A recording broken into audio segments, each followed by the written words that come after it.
Personajes bíblicos, capítulo 2. Desde el fondo de la decepción. Uno se llamaba Cleofás, el otro no sabemos, pero conocemos perfectamente su estado de ánimo después de los acontecimientos terribles de la pasión y muerte de Jesús.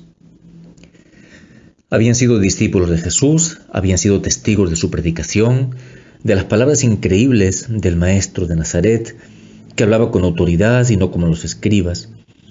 Habían sido testigos de sus milagros. Nadie había hecho nunca nada semejante.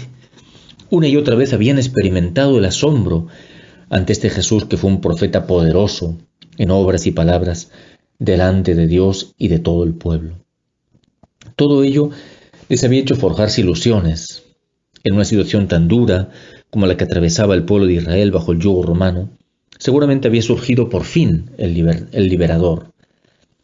Como había ocurrido antaño cuando la opresión de los israelitas en Egipto, Dios había vuelto a suscitar el hombre con el que sacudirse al opresor injusto. Nosotros esperábamos que Él sería el que iba a salvar a Israel. Esperábamos. No hace falta esforzarse mucho para percibir en estas palabras una enorme amargura y una profunda decepción. Había unas expectativas muy concretas que han quedado defraudadas. Estos dos hombres, quizá jóvenes, llenos de ilusión por un futuro mejor, han quedado hondamente desilusionados. Se sienten decepcionados por el Rabí de Nazaret, en quien habían puesto todas sus esperanzas. En efecto, Jesús no ha sido el libertador que ellos esperaban. Nuestros sumos sacerdotes y magistrados le condenaron a muerte y le crucificaron. El contraste entre sus expectativas y el resultado ha sido demasiado brusco. Llevamos ya 3 días desde que esto pasó. La decepción y la amargura son tan profundas que la noticia del sepulcro vacío y de la aparición de los ángeles les resulta imposible de creer. Para ellos la muerte de Jesús es irreversible, pero a Él no le vieron. Por eso regresan a su pueblo y a sus ocupaciones. Quizá un día habían dejado sus cosas y tareas para seguir a Jesús, entusiasmados con Él. Hoy solo existe el desencanto. Por eso vuelven a lo de antes, ya no esperan nada. Piensan que no vale la pena volver a ilusionarse, están de vuelta. La experiencia de los de Emaús es quizás también la nuestra. Nos sentimos decepcionados por la iglesia, que nos parece que no está a la altura de vida. Nos ha defraudado tal grupo o comunidad o tal sacerdote en quien confiábamos, a quien siente incluso que le ha fallado el mismo Dios, porque parece que sus hermosas promesas no se cumplen. A veces hay quien ha experimentado la decepción porque le falló su mejor amigo, o su marido, o su mujer, y ya no se fía de nadie. No quiere por nada en el mundo que le vuelvan a herir. No está dispuesto a sufrir de nuevo el mazazo de la frustración. La decepción es una de las experiencias más duras del ser humano, porque corre el riesgo de destruir algo de lo más grande que hay en él, la esperanza.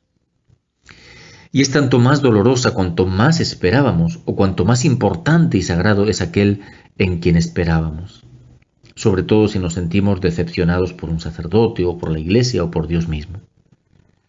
Sin embargo, si nos fijamos con atención, Cleofás y su compañero se sienten decepcionados porque han fallado sus expectativas, las suyas. Jesús no les ha fallado, está vivo y camina con ellos mientras siguen encerrados en su tristeza. Es su mismo abatimiento el que les impide reconocer que todo tenía un sentido. Jesús mismo tiene que sacudirles para despertar sus mentes embotadas por la desesperanza.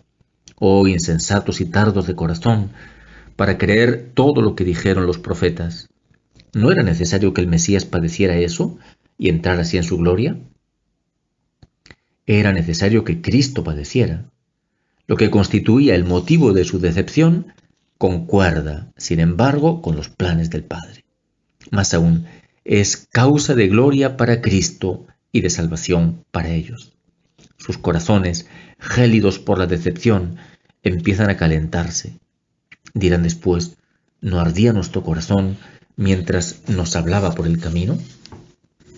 La decepción se supera cuando dejamos que Cristo nos explique las Escrituras mientras recorremos el camino de nuestra vida. Sí, Aquel sufrimiento era necesario, es decir, formaba parte de los planes del Padre para mi bien. Me estuvo bien el sufrir, así aprendí tus justos mandamientos, había exclamado el salmista. Aquella situación negativa tenía sentido. El secreto está en no encerrarnos en nuestra lógica a ras de tierra y en dejarnos levantar a otra lógica superior. Varios siglos antes de Cristo, Isaías había proclamado de parte de Dios: mis pensamientos no son vuestros pensamientos, mis caminos no son vuestros caminos. Como se levanta el cielo sobre la tierra, así mis caminos son más altos que los vuestros, mis pensamientos que vuestros pensamientos.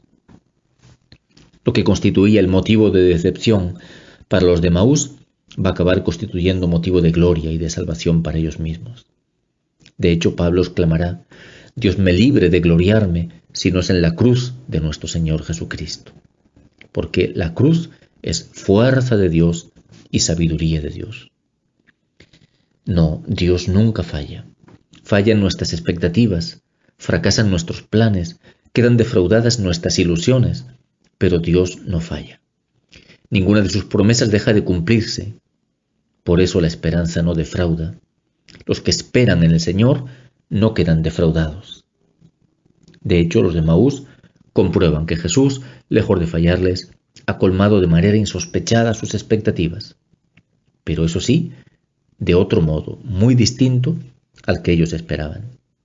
Por eso, a pesar de lo tardío de la hora y del cansancio del camino de ida, emprenden inmediatamente el camino de regreso a Jerusalén para hacer partícipes a los demás de su gozo. En cierto modo, es inevitable que surjan decepciones en nuestra vida. El secreto está en que no nos encerremos en la amargura que ellas producen.